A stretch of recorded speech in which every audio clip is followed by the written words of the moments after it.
यह है ऐना, जिनकी उम्र सिर्फ 26 साल थी, जो पुणे में ईवाई कंपनी में जॉब करती थी। एक दिन अचानक उनको चेस्ट में बहुत तेज दर्द शुरू हो गया और वो बेहोश हो गई। जब उनको एम्बुलेंस में हॉस्पिटल ले जाया जा रहा था तो रास्ते में ही ऐना को कार्डियक अरेस्ट हुआ और उनकी जान चली गई। और उसका रीजन क्या था? Heavy work pressure. Who has diabetes, health and wellness and high stress workplaces. Anna, who was working for EY in Pune, died of a cardiac arrest 4 months after joining the company. उनको 17 से 18 घंटे हर दिन काम करना पड़ता था, जिससे उनको स्ट्रेस, एंजाइटी और स्लीपिंग प्रॉब्लम्स आने लगे थे। और ऐसे ही 25 साल के एक एम्प्लॉय जो एक मल्टीनेशनल कंपनी में काम करते थे, एक दिन अपने अपार्टमेंट की 9th फ्लोर से जंप करके सुसाइड कर लेते हैं। और उसका रीजन भी क्या था? दुनिया में हर हफ्ते 50 लोग सुसाइड कर लेते हैं वर्क प्रेशर की वजह से।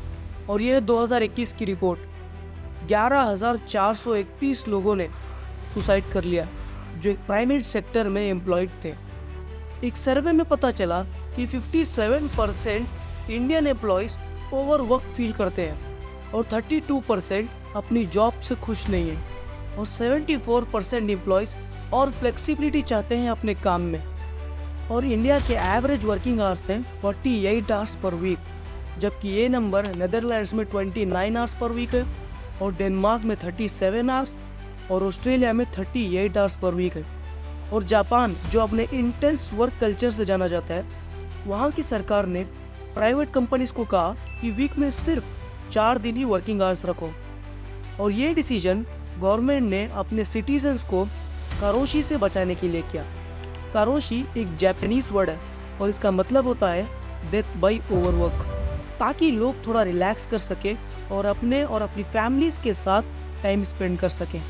और इससे सीधे सीधे कंट्री का ही फायदा हुआ, क्योंकि लोगों को मनी स्पेंड करने का टाइम मिला, जिससे जापान की इकोनॉमी को बूस्ट मिला।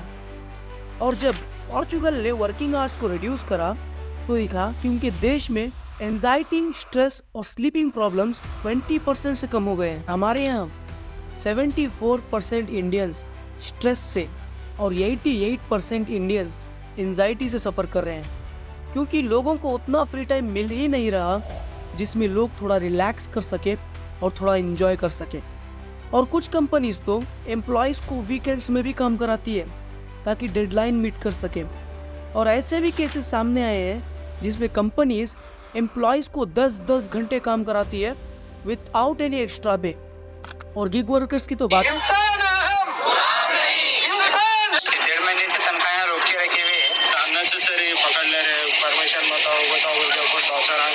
Person who is on a road for 15 hours, 16 hours, 12 hours a day, his lifespan is going to be shortened, which has to be considered for every government, immaterial of state or whichever government is. हमारे पास courier आते हैं, हमारे senior हमें courier तो दे देते हैं, उनकी headache सारी हम पे आ जाती है। कम से कम 8 घंटे से लेकर 12 घंटे के बीच में हमें बाइक चलानी पड़ती है। क्या हो रहा है क्या नहीं हो रहा है गाड़ी से चल जाए, उन्हें कोई मतलब नहीं है। उन्हें सिर्फ पेमेंट और कोरियर देने से These workers who are under the most amount of stress today because they're having to work many number of hours to earn a basic minimum. Gig workers जो दिन के 10-10 घंटे काम करते हैं, वो भी हफ्ते के 7 दिन, चाहे मौसम कैसा भी हो।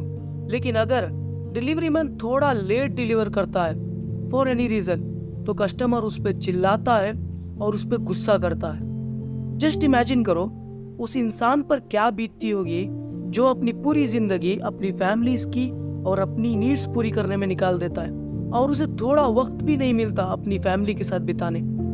और ये सिर्फ गिग वर्कर्स की नहीं, चाहे वो एक सेल्समैन हो, एक रिक्शा या कैब ड्राइवर हो या फिर कोई ठेले वाला, सब इसी प्रॉब्लम से गुजर रहे हैं। और इतना काम करने के बाद भी 80% इंडियंस 15,000 से कम और 90% इंडियंस 25,000 से कम कमाते हैं, जिससे उनकी बेसिक नीड्स भी बड़ी मुश्किल से पूरी होती। और उसी जगह हमारा पड़ोसी देश चाइना, जिसको हमारे बाद आज़ादी मिली,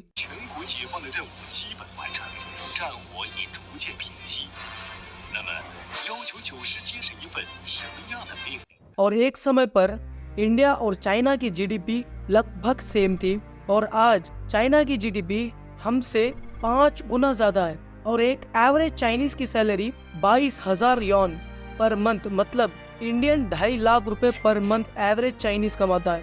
और इसमें कोई दो राय नहीं है कि चाइना हमसे बहुत आगे निकल चुका है हर चीज में, चाहे वो टेक्नोलॉजी हो, इंफ्रास्ट्रक्चर हो, हेल्थ हो, मॉडर्न वेपन एंड आर्मी हो, मैन्युफैक्चरिंग हो, इकोनॉमी हो और या एजुकेशन हो।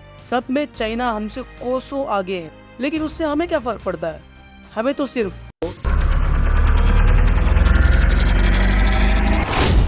और इस सब का एक और बड़ा रीजन है, और वो है हमारा एजुकेशन सिस्टम। मैं कंट्रोवर्शियल स्टेटमेंट दे देता हूँ। एजुकेशन सिस्टम आपको गरीब बनाता है, आपको बुद्धू बनाता है, आपको कुएं का तुम्हारा एजुकेशन सिस्टम तुम्हें पैसे नहीं कमाने देगा, तुम्हारा एम्प्लॉयमेंट ही नहीं है। 90% से ज्यादा अपने इंजीनियर्स या ग्रेजुएट्स की बात होती है, ये हमारे एजुकेशन में कोई प्रॉब्लम नहीं है, प्रॉब्लम तो हमारे एजुकेशन सिस्टम में है। क्योंकि आज के टाइम में एजुकेशन को बहुत ही एक्सपेंसिव बना दिया है। हर इंसान प्राइवेट स्कूल्स और कॉलेजेस अफोर्ड नहीं कर सकता अपने बच्चों के लिए, क्योंकि एक गरीब आदमी जो 15,000 से 18,000 पर मंथ कमाता है, उसके लिए अपने बच्चों को एक प्राइवेट स्कूल में एजुकेशन दिलाना नेक्स्ट टू इम्पॉसिबल है आपके टाइम में।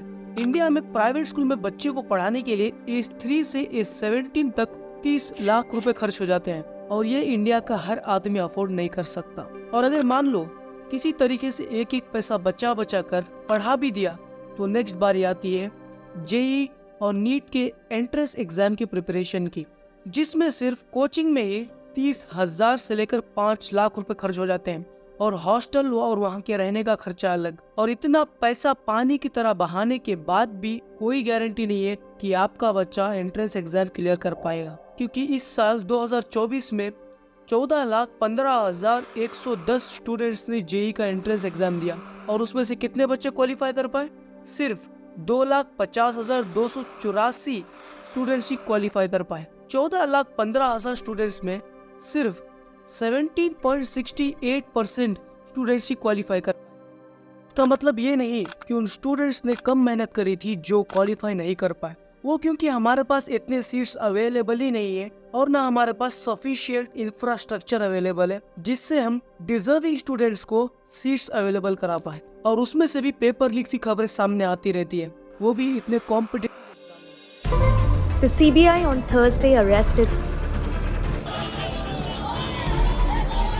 इतने इनकॉम्पिटेंट मिनिस्टर को अब रिजाइन कर देना चाहिए, उनसे नहीं हो पा रहा है, वो ये मान ले। और हमारे जो एजुकेशन मिनिस्टर है, सरकार बनते ही उनका पहला एग्जाम में कैंसिल कर दिया गया, तो क्या उनकी जिम्मेदारी नहीं है? जाने कितने पेपर्स इस सरकार में लीक हुए हैं, और 100% मेरा दावा है कि ये सरकार के लोगों के। अब जो स्टूडेंट्स फेल हो गए हैं वो फिर से एग्जाम की तैयारी शुरू करते हैं।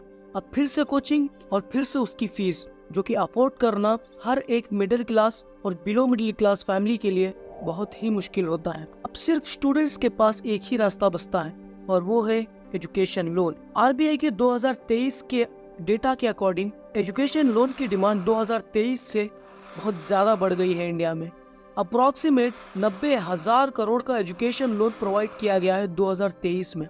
MHRD ministry of human resource development के अकॉर्डिंग टोटल स्टूडेंट्स में से सिर्फ 4% स्टूडेंट्स ही एजुकेशन लोन का फायदा उठा पाते हैं, और एजुकेशन लोन का इंटरेस्ट भी बहुत ज्यादा होता है। SBI bank up to 7.5 lakh पे 11.15% इंटरेस्ट रेट लेती है, और Axis bank up to 4 lakh पर 15.20% और अप टू 7.5 लाख पर 14.70%, जिससे सिर्फ उस स्टूडेंट पे ही नहीं उसके पूरे परिवार पर असर पड़ता है। अब स्टूडेंट पे एग्जाम के साथ साथ लोन का भी प्रेशर रहता है। 360 डिग्री प्रेशर के बाद बच्चा वही गलती करता है जिसका हर माँ बाप को डर रहता है। इंडिया में सुसाइड्स के केसेस में हर साल 2% से इंक्रीज देखने को मिल रहा है। पिछले 10 साल में ये नंबर डबल से भी ज्यादा हो चुका है। 6,654 से लेकर 13,044 हो चुका है। और इतना स्ट्रगल करने के बाद भी आज हर 2 में से एक इंजीनियरिंग ग्रेजुएट अनएम्प्लॉयड है इंडिया में।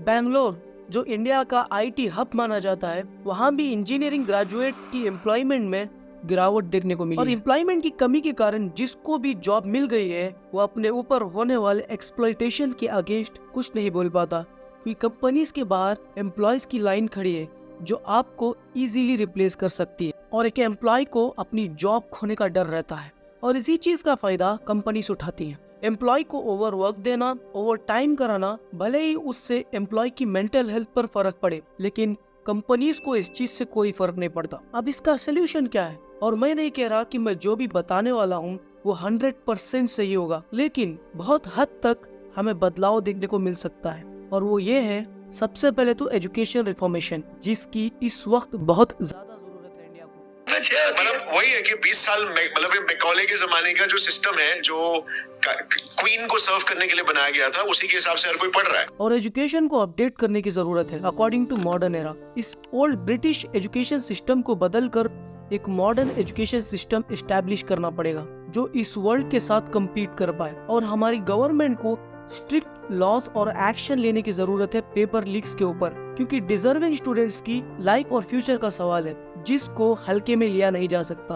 और हमारे समाज को भी ये समझने की जरूरत है कि सिर्फ डॉक्टर, इंजीनियर, लॉयर, सीए और कुछ सेलेक्टिव प्रोफेशन से हटकर भी बहुत कुछ है जिसमें करियर बनाया जा सकता है, जिससे कुछ सेलेक्टिव प्रोफेशंस पे डिपेंडेंसी कम होगी और दूसरे जॉब्स और प्रोफेशंस में डाइवर्सिटी बढ़ेगी। आपको पढ़ाई के साथ साथ आपका पैशन भी फॉलो करते रहना है, शायद आगे चलकर वही आपका करियर बन जाए, यू नेवर नो। अगर आपने यहाँ तक वीडियो देख ली है तो थैंक यू सो मच।